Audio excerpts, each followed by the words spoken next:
Thank you, Viviette. Can everyone hear me all right? Yes. Okay, wonderful. I love seeing your faces in the audience, and so many familiar faces and new faces.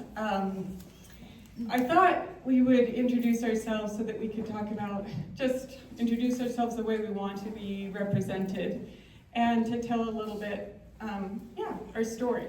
So I'm Katya Crawford, and I grew up in northern New Mexico on an organic farm. We're known for the garlic, but we grew pretty much every vegetable under the sun and had a lot of animals and fields of flowers as well. I left when I was 17 for about 12 years, and I lived in many, many places, including Florence, Italy, and Barcelona, Spain, and I came back to New Mexico because I have a very, very, very deep love for this place and a commitment to this place. It's unlike any other place in the world. I am now a professor of landscape architecture at the University of New Mexico and the former chair. And I love teaching, and my students teach me as much as I teach them, if not more, and they give me faith in humanity. If I were to identify myself as some sort of a plant, I would definitely be in the invasive species category. Maybe a Russian olive. But I do my best to be a good human underneath that category and also acknowledge that category. So with that, I'll turn it over to Elizabeth.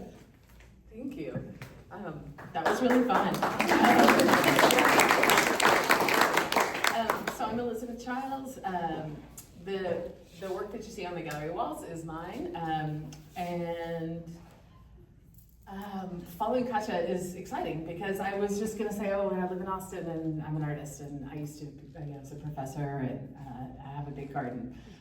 But I'll just say, in addition to that, I'm from Texas. I was born and raised in Texas, went to college in New York and graduate school in San Francisco, spent some time in Boston. So I was gone from Texas for a minute and spent some time in Europe and Spain as well, living there. But I've been back in Texas now for 18 years and learned so much from staying grounded in one place. It's really interesting just to grow roots and with people and with plants and with place and with soil. And now that I built a studio in my backyard a couple of years ago and seeded a meadow around it with some friends. Most of these pictures are made in my backyard from plants that I grew from seeds. And many of my friends have helped me along the way, actually with the plantings and with those choices. So it feels very, very personal, of course, and tied back to that landscape. It's really an interesting honor to show it in New Mexico and be learning from this landscape now on my second recent trip here. So thank you.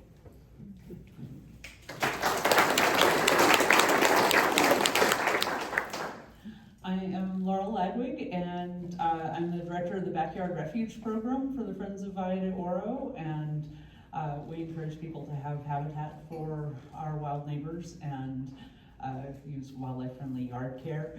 And then that's my one part-time dream job, and my other is as an instructor in the geography department at UNM and the associate director of the Center for Community Geography. And we take community very seriously, both our human community and more than human, and it's a very exciting role. And if I were a plant, I would like to be globe mallow, which some people consider a weed, some consider an incredible habitat for native bees, and so that's what I would like to do.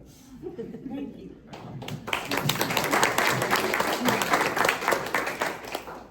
I'm Judith Phillips, and I'm a garden writer and a landscape designer and an ecological landscape designer, because I get my inspiration actually both for writing and for design from New Mexico, from hiking and seeing what's out there. And I go to the foothills like other people go shopping, not to bring back anything except ideas about what goes together well and where these things occur in nature. I actually moved here 51 years ago from Western New York with a brief stopover in Indiana, and I thought I was coming here to study anthropology. So, you know, I swore that back then, I swore that I was done with universities, and so then I spent 20 years teaching a plants class at UNM to landscape. It's amazing. Katya was one of my students a long time ago, unfortunately in one of the first classes before I had any idea. You're excellent. Anyway, so lots of miles, lots of plants. If I was going to be choosing one plant is almost impossible, but because the last thing I saw leaving my front yard was the desert mule's ears, I will say that it smells like vanilla. It's a big perennial sunflower. And several mornings ago, when it was still getting cold in the morning, I went out there and there were a couple of bees cuddled up in the middle of one of the flowers, and I thought they were little drunkards sleeping it off. So, you know, why wouldn't you do what I do?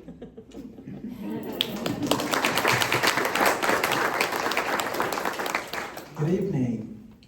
First of all, I want to thank the Richard Levy Gallery for this invitation, and also the vet for a very special invitation for reaching out to me and asking me to be part of this wonderful event.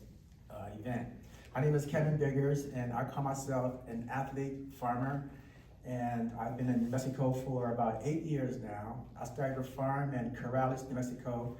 Originally, a farm was just a vegetable farm and a lavender farm, and then it evolved into a flower farm.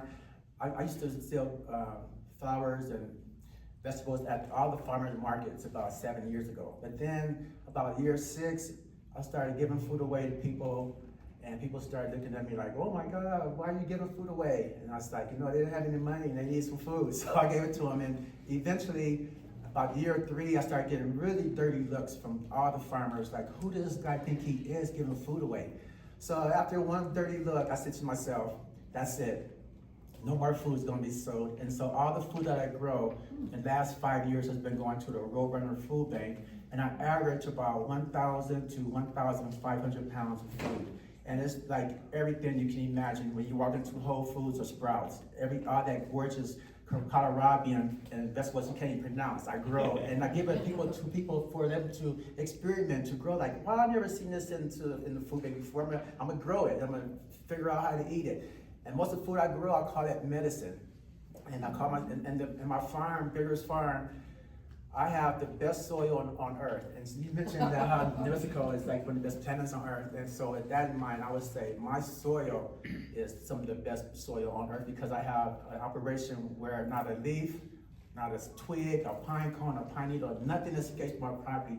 Every single thing is given to the worms. And when the worms eat it, when it's soft enough, it's just the most wonderful worm casting. On the second part of myself, I say I'm an athlete.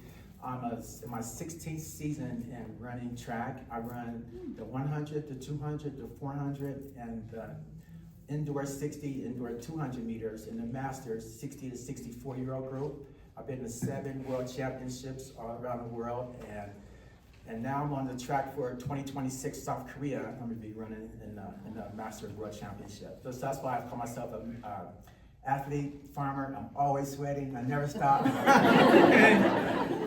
But also, one more last thing, my mother raised 8 children by herself in South Central Los Angeles, and I'm number 5. And from the time I can remember, my mother would say, boy, go out in that backyard and pick me a tomato. Go out there and plant these green beans. My whole life I've been planting seeds and growing things, and so it's just amazing that I can come to this point where I can just grow food and feed people.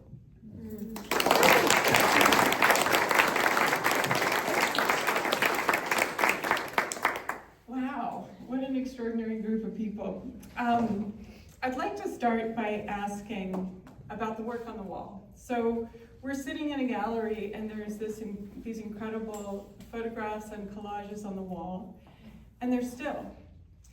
I would like to ask you, Elizabeth, about kind of the nature of the garden as being in sort of constant motion and the embodied experience of being in a garden as a gardener, as a work site, and the stillness of the image that comes from it, and what your process is, and what your kind of ethos or concept is. I know you've mentioned eco-spiritualism in an email exchange and also in a write-up, and that sort of leads your process. Would you speak to that?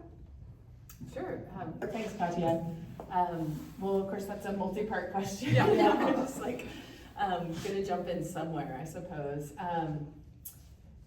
So we were talking about, being in the world, being in nature, being in a landscape, right? It's like it's an embodied experience, right? We know it through our senses on many levels, and it's one that, for me, as a photographer, when I'm out there with my plants, it's hard for me to think about making pictures of them. I'm thinking about being with them and working and doing things. And then occasionally a plant will sort of speak to me and be like, it seems very obvious that I need to go get my camera and make some pictures of it. And the way that I work is I will make,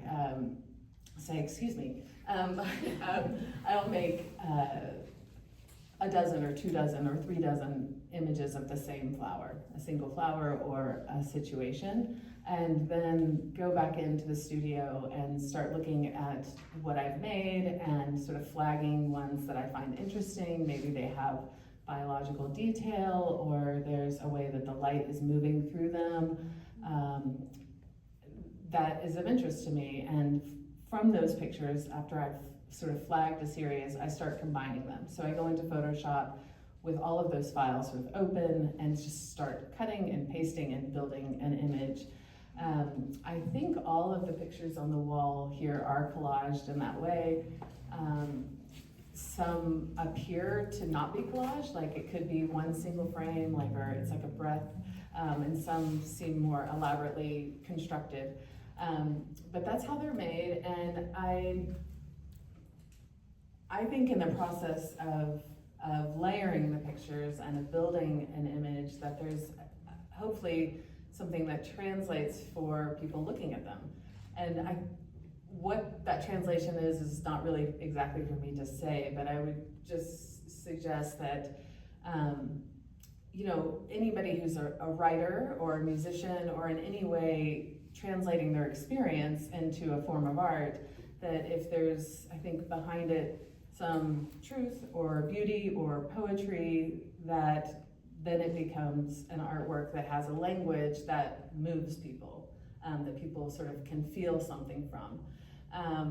And hopefully it points back to the natural world, because I feel like that's where it becomes, kind of a spiritual practice, or a thing that holds my values, if you will, or that holds values that I hope are translated to others. So Yeah. When I was taking a photography class in college, I remember my instructor saying there's a difference between taking a photograph and making a photograph. And taking a photograph is a kind of a consumptive act, where it's snapping something and turning something that is very alive and real into something that is a consumable. And I feel like the way that you describe making your images is such a deliberate and slow process. It is not taking a photograph, it's making an experience. I wonder if you could, at this point, maybe talk about the definition of, was the term eco-spirituality? I think so. It's interesting. Vivian and I had a conversation in March, going back and forth about different thoughts around spirituality, religion, and environmentalism. And these are things that I've been deeply interested in since I was a child.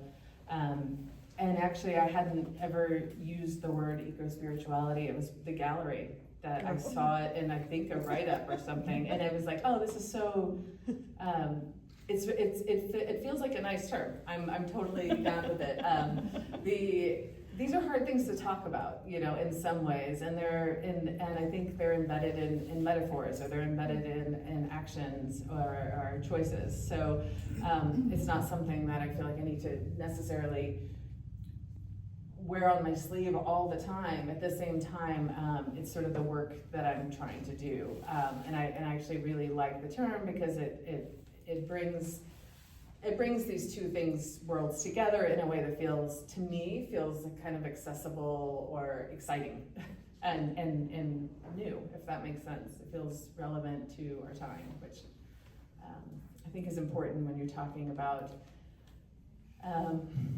these two different concerns that each have long histories and can be loaded in some way. It feels like a new term that I think is exciting, so. Yeah. Great. When we were speaking on the phone, I had just looked at Elizabeth's email, and she was talking about the connection or the relationship between morality and sustainability. And in my dyslexic mind, I read it as mortality and sustainability. So we had a very interesting conversation on the phone about mortality and sustainability. That's interesting. I didn't know what that was about. Katya.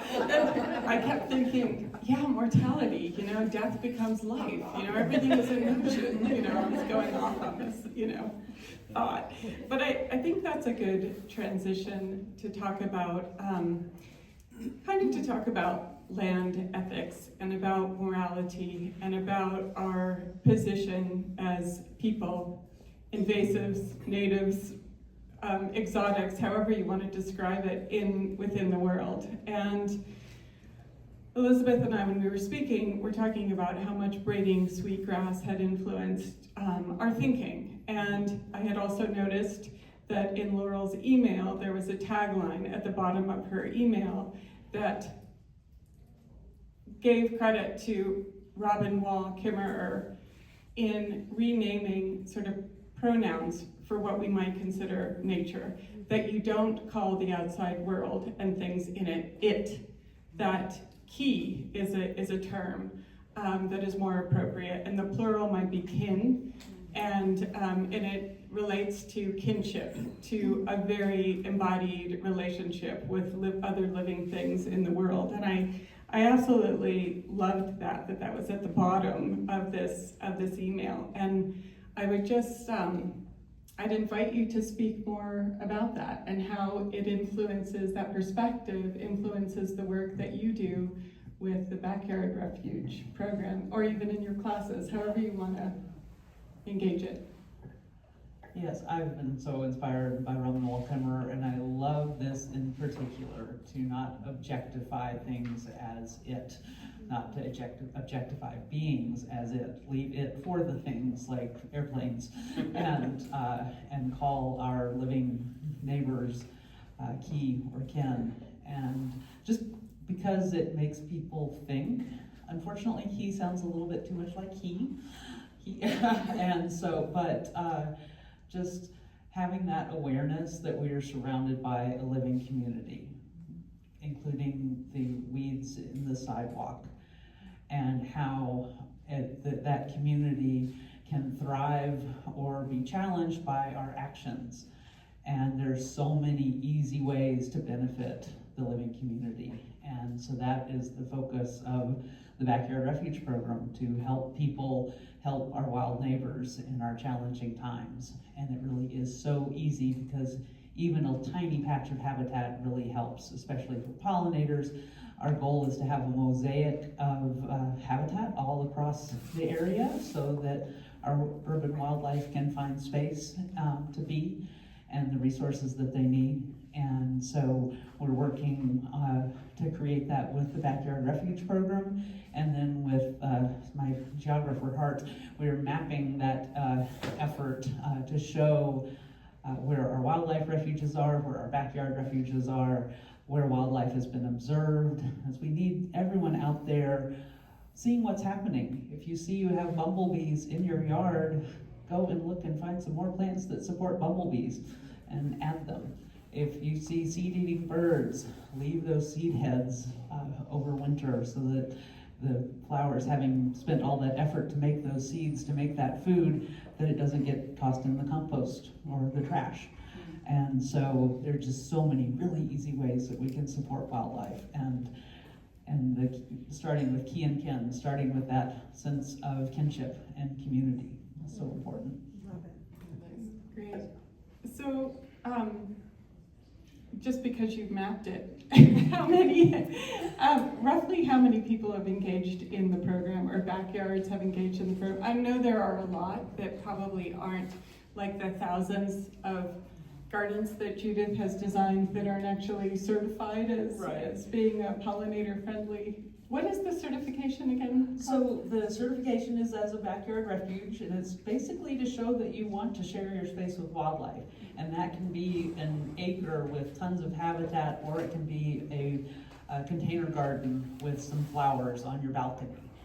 We wanted it to be as accessible as possible. And so, because those little efforts do make a difference. And so we do now have 640 backyard refuges across the area, and 170 acres that have been certified. And so we've surpassed the number of wildlife refuges in the nation. So which is 572. It's going to take us a little while to get to the acreage of Valle de Oro, which we said was our original goal, but when you do it 5,000 square feet at a time, it takes a little while. So. Okay, and what are some of, and actually, Judith, any of you can join in on this conversation, but Judith is a designer of gardens, and you know, she's just known in our world as the native plant guru. What are the challenges that you face with people in this paradigm? Like if we go of objectifying nature, having nature be something out there that is separate from us in working with others. One thing I've been experiencing is that the more people, whether it's conscious or not, the more global heating has an impact on people, the more people start controlling things and thinking that they can, you know, so it's, and the poor plants take a beating. You know, they're pruned into all kinds of ridiculous,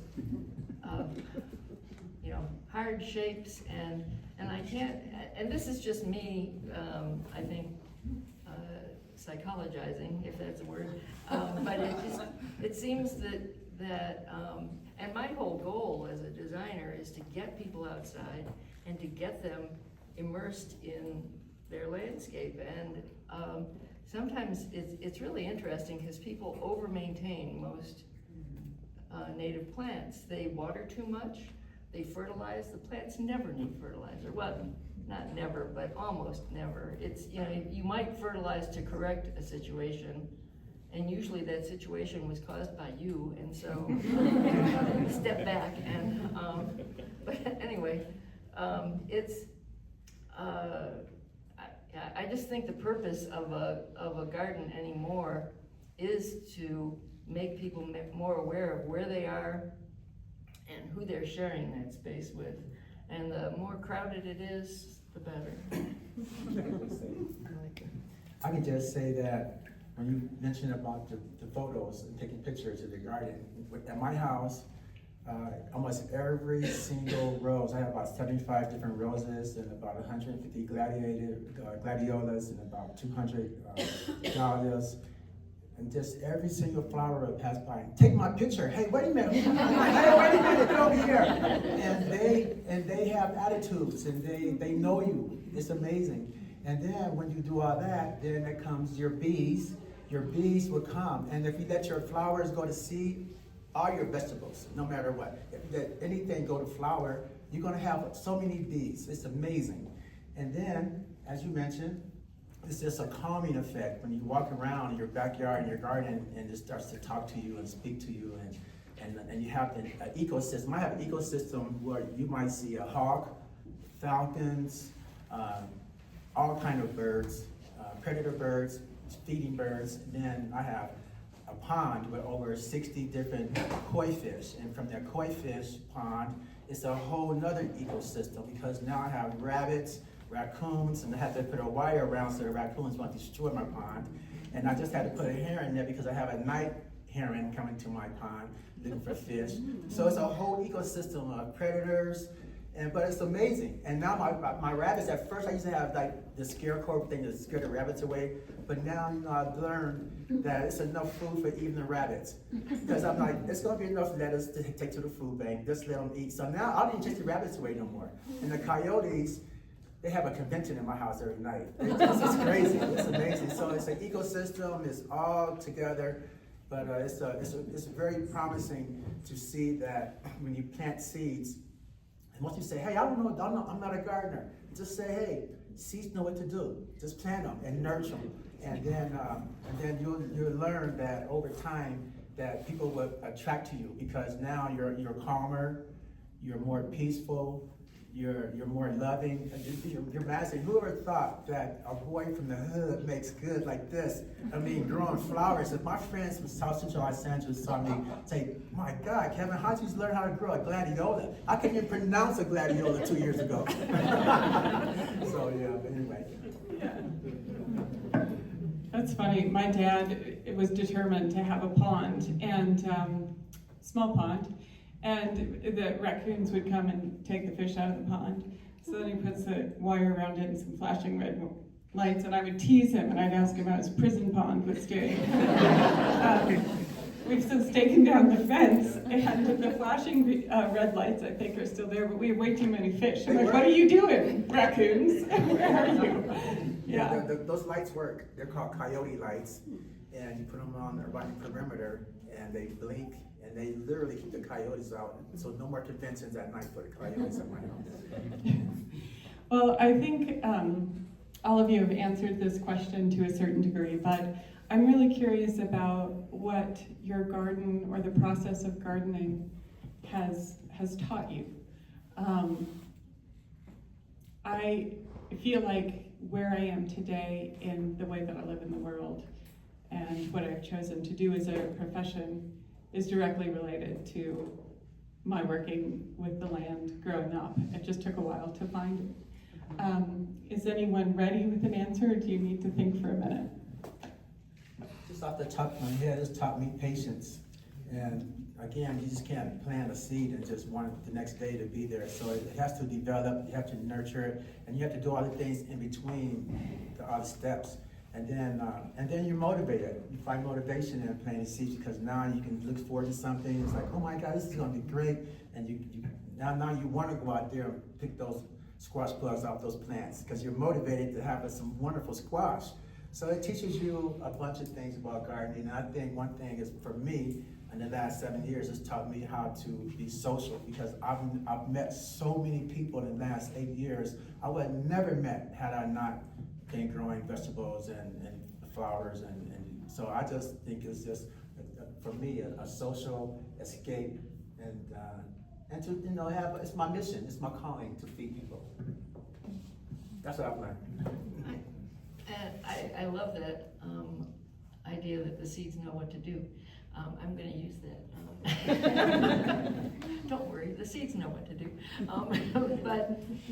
Yeah, patience. One way around being impatient is that you just plant so many seeds and you plant them consecutively, so there's always something going on, and so you don't really have time to worry about the first seeds that you planted, and by the time you get back there, they've done their thing.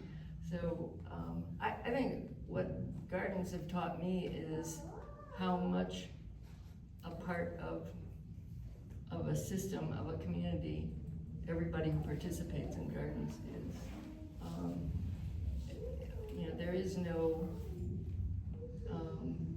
there's no getting around that, which is wonderful. Go ahead. You got something? What I have learned is how much care for others in both the plants and all of the living beings who come and live with the plants. How that care has transformed me, being aware of that mosaic of habitat was really, you mentioned epiphany in your, we've been developing habitat and have incredible habitat. I've always, does anybody know what bush tits are, little tiny gray birds? Okay, look them up. I love them as much as I love globe mallow. And I've always wanted to have a bush tit nest in our yard. And our neighborhood bush tits chose the gravelscape with a couple of dense conifers across the street for their nest. But then came through our yard over and over and over again. And I learned this by having my office on the back porch during the first summer of COVID, and just watching the bush tits coming through over and over, gathering the nest material, and going over and building the nest, and then bringing the kiddos over to our yard to feed them because of the incredible amount of food we have for them. And then the most amazing thing was the neighborhood fledglings, once they could feed themselves, they go around in what's the collective noun is a cloud, and because they look like a little cloud flying from bush to shrub to tree. And one day they flew into our enormous vitex shrub, and they're very chattery, and then all of a sudden it was quiet. I was like, wait a minute, they didn't leave. There were 14 baby bush tits on one branch, cuddled together, napping. And it's like, okay, I have a backyard refuge. Yes?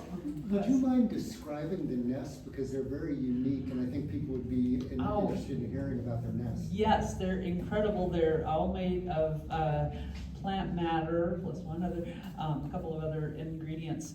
It looks like a sock, a dirty sock, and I discovered the other epiphany was that bagworms have a really great purpose. The bush tits were harvesting the silk from the bagworm cocoons and using that to hold their nest together. And that just, like, okay, I love bagworms now. They're good architects too. Yes, yeah, they are. They're incredible in their own right. But in the bush tits, they have a little hole at the top, and so the babies are at the bottom, and they like being smushed together, and so they do that when they leave and smush together on branches. So. Yeah, that is such a sweet story, and I'm looking forward to seeing images of those nests. I think the question about what have I learned from, specifically a story about what have I learned from gardening kind of echoes Kevin's and others, just about patience, and about one way to describe it is that I do my part and the plant does its part. So I think when I first started gardening about 10 years ago, I was already working with plants as a photographer, as an artist, but I didn't have a yard, and I was photographing out in gardens and things like that, public gardens. And as I became a gardener, I remember my dad who was raised on a farm and likes to work in the yard and has his own garden, was over, and he was like, oh, this is like a 15-year project. And I was like, it was like someone had taken the wind out of my sails. This was 10 years ago. I was just getting started in gardening. And I think my thought was that I would learn some things about some plants. I already knew what plants I was attracted to. I would get those plants in the ground, and I would have a beautiful green space in my backyard. And I love that some of you are laughing, because that's not what happened. And so now I'm about 10 years into the project, and I think it makes me laugh thinking about that was my attitude 8 years ago. That was what I thought that it would be like to have a green space. And now I realize just that it's constantly evolving, and that you see what's succeeding and you get more of that, and you see what's attracting the things that you want in your yard. You see that you've got monarch butterflies and the Greg's Miss flower, and it seems to be spreading. So, okay, let's do more of that over here. And so I mean, I think that, of course, that there's lessons to be learned about how you're going to interact with other people, for example, as well, where it's like you do your part, and there's really not much more you can do besides that, and it's not going to look the way you think it's going to look, and being responsive to what's working and working around that. So I think that aspect of control, it's like having a child, right? You realize you can't control someone else, and you can't control your yard, and those kinds of lessons have been interesting. Yeah. All right. How about the idea of discipline? Kevin, I think we were talking about discipline. I mean, everybody does something on this panel, does something other than garden in terms of, and it's all interconnected, but we've got, teaching and research and photography and writing and running, and before that, football, right? So would anyone care to speak about the idea of discipline and the relationship between kind of other adjacent or interconnected practices and gardening? Well, it's kind of, as an athlete and as a farmer, they kind of go hand in hand, because the discipline is critical, because and then also there's other things involved in it. So when you're disciplined for your garden, that means you have to show up. If you're not disciplined, then say, well, I'll worry about the weeds tomorrow, or I'll water 2 days from now. Then when you lost your discipline, when you go back out to see your vegetables in your garden, it's like, oh my God, it's overweeded, it's overcrowded, or the bugs, just tore these leaves up. Well, I think to myself, say, well, dang, Kevin, where's the discipline? You should have been out here and you didn't do it. So again, that goes back to having the motivation to scold yourself to say, okay, get back on track. And in the same way, as an athlete, well, if I don't have the discipline to go train and do that 400 meters tomorrow on those 75 meters, don't say nothing when you get to the track meet 2 weeks and you get blown away by somebody who's like your grandfather. And believe it or not, there's 75-year-old men out there who can beat me. It's crazy how the motivation and discipline is. So for me, I just say my discipline is my strength. That's why I got a scholarship to the University of Nebraska. And I played football for Tom Osborne under 2 Orange Bowls, 1 Sugar Bowl, and so that football, that athletic background just thrusted me into wherever I did in life, to have that background, to be disciplined, to be motivated, to make sure if I come up short, to regroup. And in gardening, you come up short. Sometimes you plant 15, 20 bunch onions, and you come back and say, hey, where's my onions? Or you plant all this lettuce and say, oh, those doggone rabbits got to my lettuce. So you got to be having discipline. I have to put a cage out there and catch them. And I just love to do their thing. So. Does anyone else want to address that? Well, I mean, it's interesting, the word discipline here, of course, has multiple meanings, right? So I was thinking you were asking about like the discipline of photography as a discipline, right? Mm-hmm. But then I was also thinking about the discipline to show up, right? So yeah, I garden every day, and similarly, like if you don't do it for 2 days, it's out of hand, right? So that's interesting. But I think the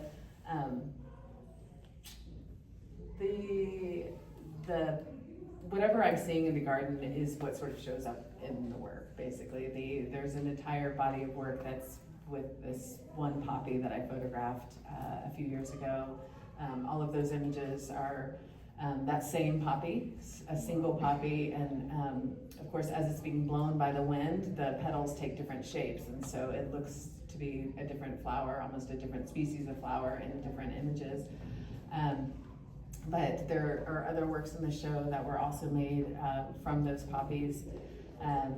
And so the discipline of the gardening bleeds over into the discipline of the photographs, because it's sort of what is there am I responding to? So I don't seek out particular plants in my work. It's what's actually there and is showing itself to me. I love that all of Kevin's flowers talk to him.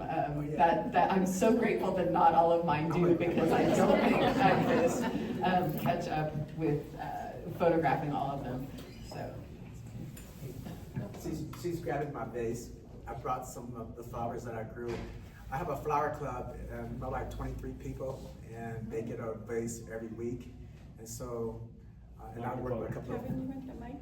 I work with a couple of flower clubs too. I mean, a couple of florists, but I have a flower club, about 23 people, and they get a bouquet every week. And this is one of my arrangements. And when you're saying that one of the flowers has so many different dynamics, I do this all the time. Take pictures. You can take pictures from every angle. It's a dynamic from every side, and everything speaks to you. The roses, the lilies. Some of the roses are more fragrant than the other roses. Some look more beautiful than fragrant. It's just, they all have their own little personalities, their own little, hey, look at me, turn this way, let them see me. They're all, it's amazing. I can come talk there. But that's what I was saying, but when you were saying the dynamics is so true about that. And you start noticing in your own gardens, and you start, hey, wait a minute, you look different. And you go out there, and about 3 hours later, and the sun's hitting it different, and this looks totally different. It's following the sun, and it might like this. Hey, look at me. And the sun there's this way. They have so many personalities, and they're alive too. And these plants know that I'm talking about, and it's amazing. I don't know if my plants talk to me. I certainly talk to them, and I have become such a softie that I hate weeding, and I apologize profusely. I can cry weeding and thinning plants. It's becoming a problem. You know what? Let me tell you a secret. Yeah. So, because I feed so many people at the food bank, I oversee everything. And so, like right now, I'm in week 6 on bringing food to the food bank. And for example, my beets. So I just take out maybe about 40 beets, and then they're still growing. And then next week I'll take out 20 beets, and they're still growing. So I'll have beets growing for the next 7, 8, 9 weeks. Turnips, everything. Lettuce, everything. You just oversee, and then when you oversee, you keep the weeds out too. And then you just kind of clip and just bring them to the food, and it just keeps growing. That's a secret. Some weeds also have food value for pollinators, and so, Oh, yeah. or they produce seed Yeah. that feeds birds, and so, what is a weed? Yeah, weeds are right there with the terms I don't like, and so is maintenance. I can't stand that word because it isn't. What did you like about maintenance? Maintenance, it implies a chore or an effort, and I feel like we're lucky to be inhabiting the world with plants, and it should be, they're giving to us, we should be giving to them. It should be something more like, I don't know, mutual kind of caretaking.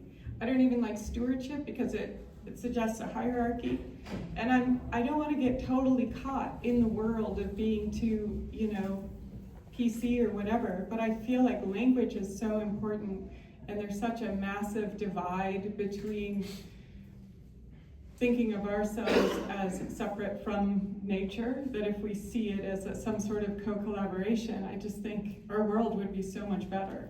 So if you can think of spending time in the garden as a gift or as a practice of joy or something, and farming is hard work. That's like, I grew up that way, and I was always like winter, and then winter would come and I would feel claustrophobic, my clothes would feel itchy, my feet would feel trapped in shoes, So it is, I think that it's a way of looking at the world, and our language can help dictate that or open our eyes. And language evolves, and we're really slow to evolve. We're really quick to evolve in terms of technology, but not so much in terms of ethics and kindness and spirituality and all of those things. I didn't mean to like leap onto the soapbox and I do have a microphone, so here it is. I would like to shift the conversation. Sally, how much time do we have? It's 6:28. Okay. I want to talk a little bit about social justice and environmental justice, and I think it's a good transition. I'm going to read a couple of quotes, and then I'll ask all of you to sort of position yourselves or think how your work embodies that. I think, you know, Kevin, your work is just absolutely amazing in terms of giving food to the homeless, to the unhoused, to Roadrunner Food Bank, to people who need vegetables. That's like my heart exploded when I found out what, in the best way, when I found out what you did. So I'm going to read a quote, confession. It's from my father, who is also a writer. To dream a garden and then to plant it is an act of independence and even defiance to the greater world. Now, I just want to clarify that independence he means from like factory farms and capitalism, like in the larger context. And then Kiara Jones, who has a consulting practice on DEI for organizations and helping people work better together. And she says, I'm a gardener and plants are the soul of my diversity, equity, and inclusion work. In spending time with my plants and in nature, I'm able to better clarify what healthy connection and collaboration look like in the workplace.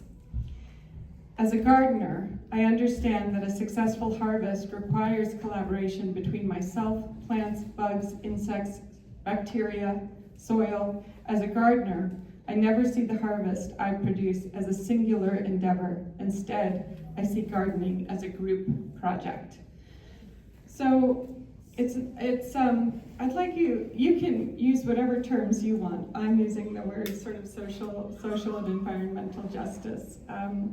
But if any of you feel like speaking about your work within that frame, love to hear it. I think, talking about words again, I prefer the word resilience to sustainability, because I think sustainability is limited to surviving, and resilience is about thriving. And so I think, you know, our goal for everyone, human people and everyone else, should be resilience. In the past life, I was a politician, spent 25 years in Democratic politics, and at one point, I thought I was on track to be governor of California, and I lost the Senate seat and got knocked out the box. So I said to myself, I'm done with politics, and I moved here to New Mexico, and one of the things that, for me, growing a garden, is made me free. And I don't have to, I don't have to ask for permission from nobody. And I don't have to have somebody tell you, hey, you can only grow food for the people on this side of the track. You can't grow food for them. And I'm like, what, why not? You know, so as a farmer, as somebody who's growing gardens, but not have to ask for permission, that's my way of giving back and being of public service without having to have an R or a D by my name. And so that's what I just really like to do.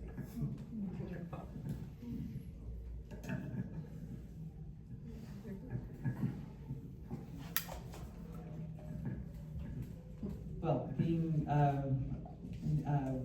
an extension of the National Wildlife Refuge, or what is it, we can't say now, but our work. Say whatever you want. I know, well, no, I know. But I've been told that my work is stealth. Because what we do with providing habitat, sharing our space with the living world, that makes our space better for humans as well. It gives our city resilience to use water wisely by having xeric plants that provide for wildlife, using that water in a way that is providing for so many. We've heard how important it is to use water, to spend water for addressing issues, both human and more than human. And so it's very important to me to do that because it does help our whole community, our more than human community, which is a term Robin Wall Kimmerer uses. And I think it's so beautiful to realize that we are, there is a more than human world, and recognize what we are and what we are not, and how much knowledge there is in a plant, in a seed, and in the relationships that our other living community members have with those. And so getting people to learn about those relationships is really a focus for me. The more we know about our human communities and our more than human communities, the more we know how we can help. And that care, going back to discipline, I really find that care and love is the basis for that discipline in my life.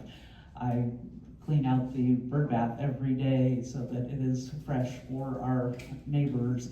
And when I did not care, I wouldn't be as disciplined about that. And so.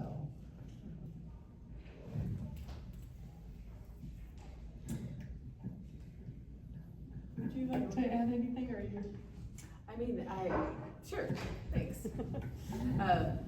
Yeah, when you and I were talking on the phone last week, Katya, I was thinking about just how long it took me to come to realize that plants were my subject matter. I think just I feel like there's a real stigma in the art world, right, to say, oh, I make pictures of flowers, right? So this is not something that was my goal. I think when I was realizing that I was an artist and very interested in light and perception and embodiment and consciousness, all things that felt very academic, that felt very smart and heady. And I was also interested in time and how one experiences things sort of slowly and repetitively, and there were the artists that I really admired weren't working with plants. And it became my own sort of subject matter very slowly, again, because I didn't think it was cool. It was not cool. The more, it took a very long time. And anytime you've resisted in your life something that didn't feel like it was a cool choice, and then you keep realizing that this is the only subject that actually makes me feel the way that I feel is true. Like I feel that some of my experience of being alive in the world and connected to the world can only be communicated through working with plants in the work. So I don't even remember what the question was, but that's just, it doesn't matter. That's a story. It's a wonderful story. Yeah, that's a story. I think we're coming close to the end of our talk here. I would like to end with a quote by Robin Wall Kimmerer, and also just kind of on a joyous note, because the world is particularly hard right now, it seems, and I can tell from all of our conversation this evening that joy is a big part of working with plants and working with people who love plants and working with birds and insects and bees and soil and earthworms and all of that. So Wordsworth, surprised by joy. what's that? Wordsworth, part of a poem is surprised by joy. I think that sums it up. One of my favorite books is The Book of Delights by Ross Gay, and he's an educator and a poet and a gardener, and he started an orchard in Indiana, and he's starting this food justice program called Fruit for All or something like that. But it's an incredible book, and it also shows that joy is not just about being gleeful and happy, that it's interconnected with difficulty and pain and reality and all of those things. But it's a good book for this time. But, okay, I digress. Robin Wall Kimmerer. Even a wounded world is feeding us. Even a wounded world holds us, giving us moments of wonder and joy.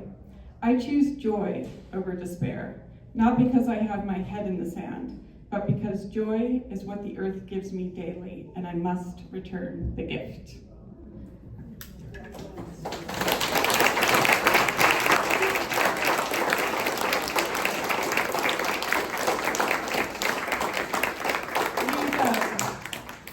I want to thank Viviette and all that helped, all the partners, and Richard Levy Gallery for hosting this event and such events, and bringing, one of the things is, art being used as a medium, as a method for having these types of conversations. So thank you so much, Viviette, and we'll open it up for questions.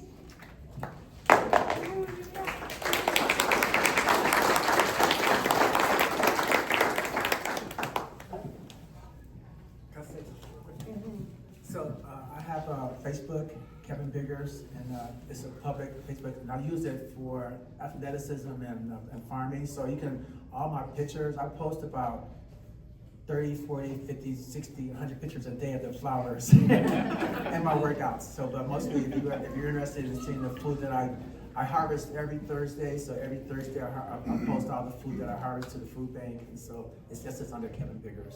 And you can't miss me because I'm in a track outfit.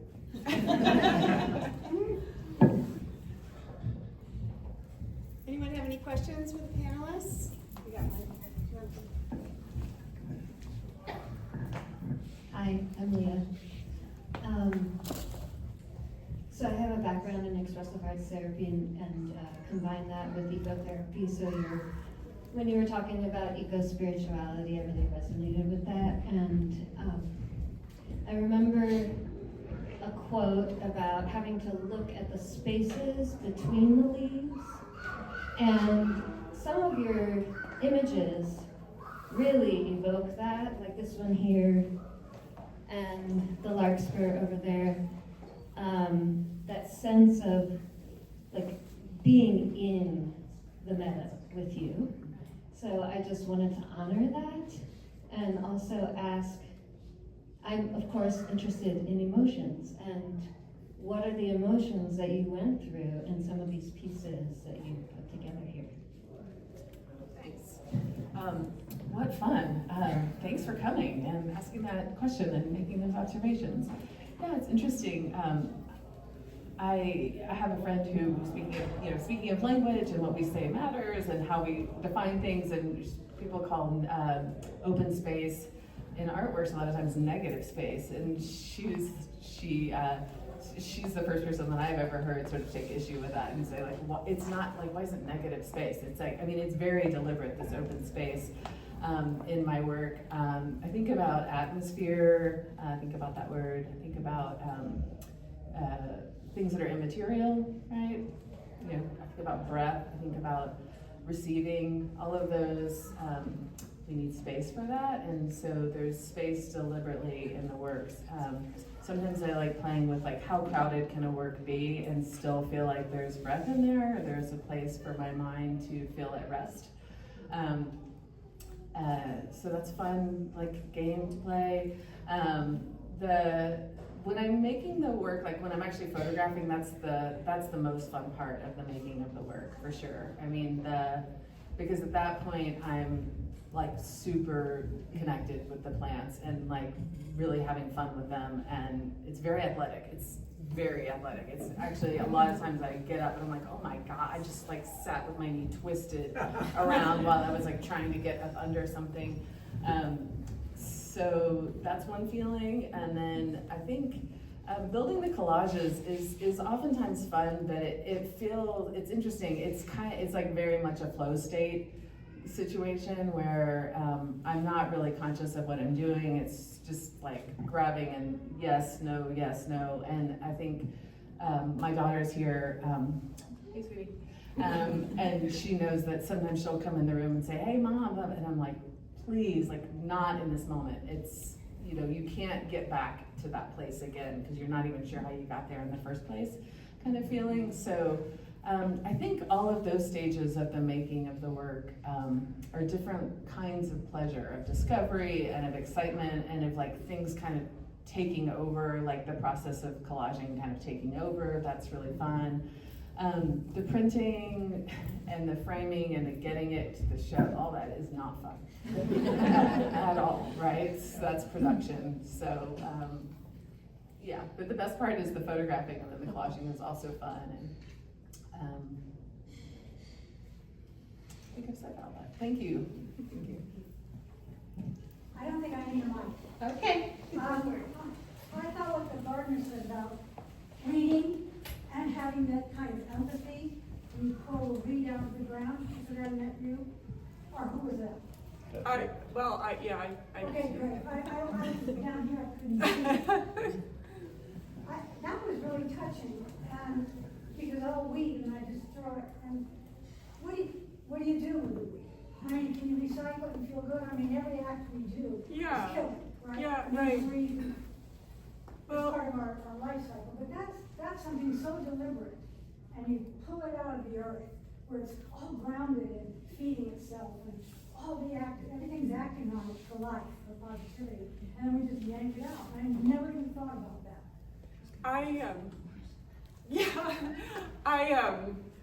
Well, my mother used to apologize every time she pulled, you know, and it's not just, I mean, like thinning too, like thinning lettuce.